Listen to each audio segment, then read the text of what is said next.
आज महाराष्ट्र में हम लोगों ने साइबर अवेयरनेस मंथ की शुरुआत की है। केंद्र सरकार ने पूरे देश में इसकी शुरुआत की है। हम सब लोग जानते हैं कि आज स्ट्रीट क्राइम से भी ज्यादा हमारे सामने साइबर क्राइम की चुनौती है। बड़े पैमाने पर फिशिंग हो रहा है, फाइनेंशियल फ्रॉड्स हो रहे हैं, डिजिटल अरेस्ट हो रहा है, एक्सटॉर्शन हो रहा है, साइबर बुलिंग हो रही है। तो एक समाज के ऊपर एक नया मैं ऐसा मानता हूं कि नई चुनौती के रूप में इसको देखा जा रहा है।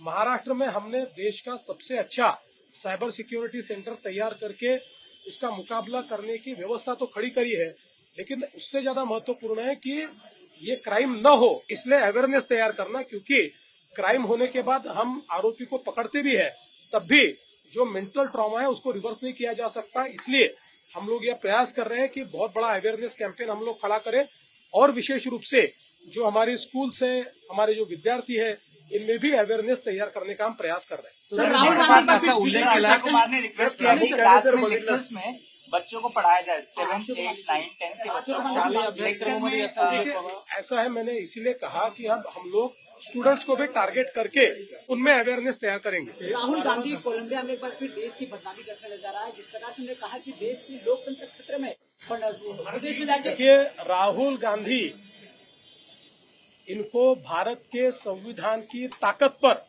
विश्वास ही नहीं है, और इसका एक कारण है कि इस देश का, भारत का इतिहास वो जानते नहीं है।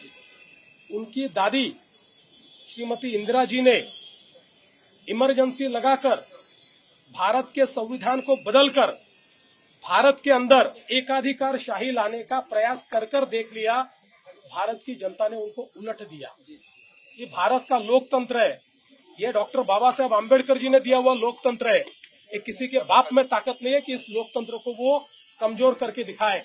इनका दिमाग कमजोर है, इनके दिमाग में कमजोर है, इनके दिमाग में इस संविधान के खिलाफ फितरत है। इसलिए मैं बार बार कहता हूँ, Rahul Gandhi is a serial liar, is a serial liar, is a serial liar. Sir, पिछले 9 महीनों में सीएम साहब, पिछले 9 महीने में 2000 बांग्लादेशियों पर कार्रवाई हुई है, 1000 को डिपोर्ट किया गया है, जबकि 1000 की कार्रवाई प्रक्रिया चल रही है। सर, ऐसा क्या होना चाहिए कि बांग्लादेशियों की घुसपैठ बंद हो? यहाँ घुसपैठ बंद होगी ही, और जो आएगा उसको पकड़ के वापस भेजा जाएगा।